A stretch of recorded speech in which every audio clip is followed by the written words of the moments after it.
Assalamualaikum, saya Cinta Penelope dan Indah Sari. Ya, kita nginfoin kalau hari ini tadi aku baca berita, innalillahi wa inna ilaihi rajiun, masih bertambah lagi korban. Ada udah 2000-an ya? Udah hampir 2000-an ya, di atas 1500 lebih lah gitu kan. Dan tuh dan masih ada gempa susulan tadi malam juga.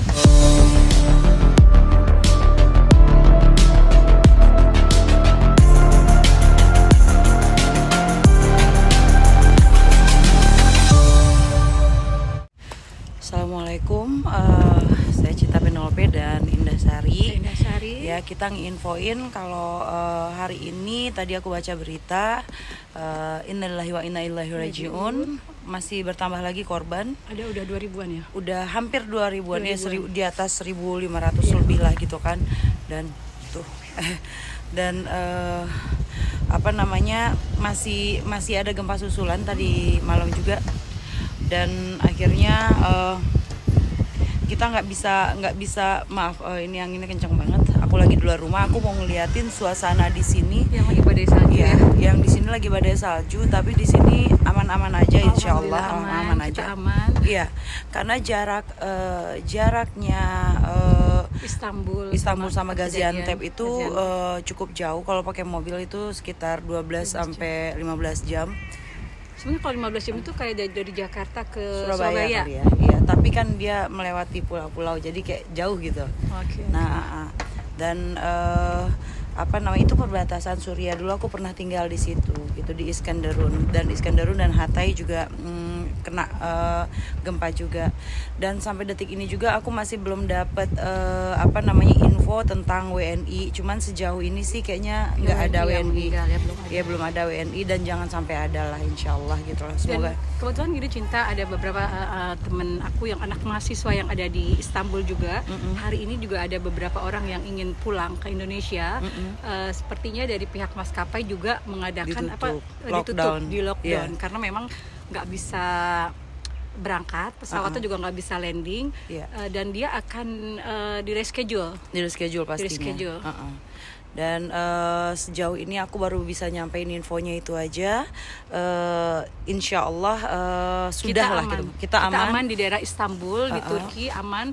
Hanya saja memang pemerintah bilang ada badai salju dari kemarin, tapi kemarin hanya salju. Sekarang juga insya Allah mudah-mudahan jangan ada badai banget, karena kalau ada badai kan jalanan benar-benar tertutup, mobil pun nggak bisa lewat. Iya, aku bisa liatin ke jalanan mungkin ya. Ini dekat rumah aku, jadi aku bisa liatin jalan aspal ini ketutup. Tadi yang aku sempat ke distract sebentar itu gara-gara ada mobil di situ kelok, jadi mobil nggak bisa lewat nih. Seperti mobil ini, dia bisa slip gitu loh, dia bisa slip karena melewati es. Jadi kalau dia udah ngerem aja itu susah ngeremnya karena es licin kan, kayak main ice skating. Nah, itu bahaya sebenarnya. Biasanya ini karena badainya kan ini baru habis subuh ya. Memang sudah terang. Tadi subuh kita di Indonesia mungkin udah siang, Cinta. Iya, sepertinya udah terang, tapi subuhnya tadi baru aja sekitar jam 7 lewat 20 di area aku, dan udah terang. Aduh, lupa. Tapi alhamdulillah Cinta, di sini juga ada toko yang buka ya, mungkin ada sekitaran rumah boleh. Sekitaran rumah boleh. Keluar ya. Boleh sekitaran rumah.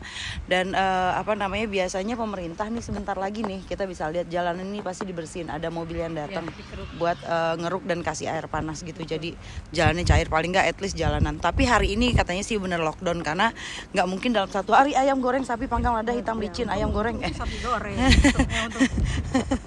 Jadi ada pemerintah memang melockdown karena nggak mungkin dalam satu hari dia membersihkan seluruh jalanan Istanbul. Betul. Kan.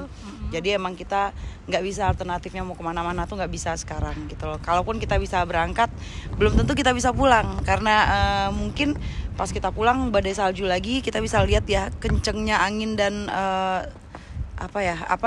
saljunya tuh. Kalau misalnya salju yang nggak badai, dia turunnya cuman kayak gini aja. Gitu. Ini kan benar-benar kenceng ya saljunya. Ini kenceng kayak ngegampar muka aku gitu. Dan sebenarnya hari ini juga kan kita ada meeting kan di salah satu tempat.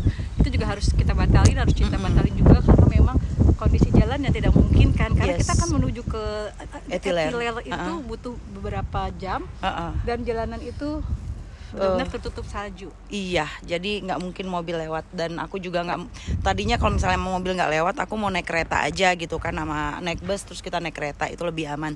Tapi untuk menjelang kereta kan aku harus naik bus. Nah naik busnya itu yang nggak bisa sekarang.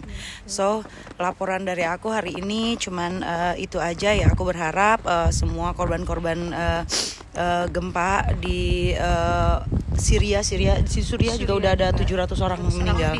Lebih ya. Nah, Suriah diberikan ketabahan dan diterima di sisi Allah, yang sudah berpulang pada Sang Khalik juga diterima di sisi Allah, diberikan tempat terbaik di sisi Allah. Nah, dan bagi tidak yang ada lagi gempa.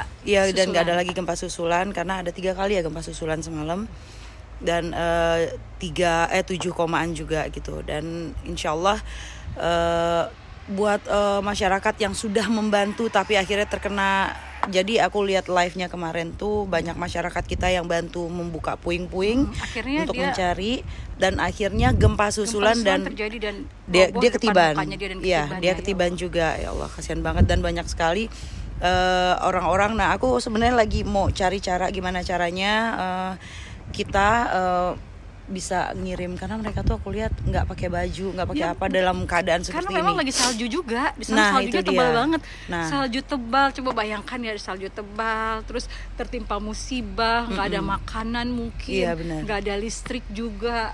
Jadi aku cuma, dan mereka tuh sampai sekarang tuh posnya itu banyakan di jalanan. Jadi apa ya, aku nggak tahu, maksudnya kalau misalnya teman-teman mau bantu terus mau uluran tangannya kemana, aku kurang paham. Cuman aku juga lagi nyari di sini, kalau misalnya ada ya mungkin seadanya kita juga pengen cari jaket-jaket buat mereka, karena banyak aku lihat nenek-nenek, ibu-ibu, bahkan bayi yang baru lahir di rumah sakit semalam aku lihat. Karena memang kondisi cuaca tuh udah ekstrim banget gitu. Dan mereka nggak pakai apa-apaan gitu, cuma baju apa adanya aja yang dalam ruangan. Kasihan banget. Dan mereka itu di jalan nunggunya gitu, karena rumah mereka udah pada rubuh. Iya.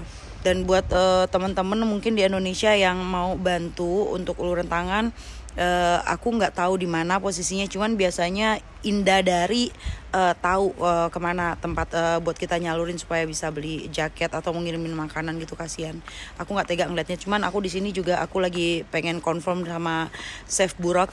Chef Burak itu biasa dia paling cepet untuk bantu. Jadi aku pengen coba Instagramnya mereka, karena kita nyebut di luaran sana sekitar 5.000 sampai 10.000 orang yang kedinginan. Makasih untuk semuanya. Alhamdulillah Sekian kita sehat. ya. Alhamdulillah. Di Istanbul kita juga nggak ada apa-apa. Memang pusat gempa itu ada di daerah Gaziantep, perbatasan Suriah, iya. Nanti kalau misalnya ada info lagi aku bakal kasih share lagi. Makasih untuk semuanya. Assalamualaikum.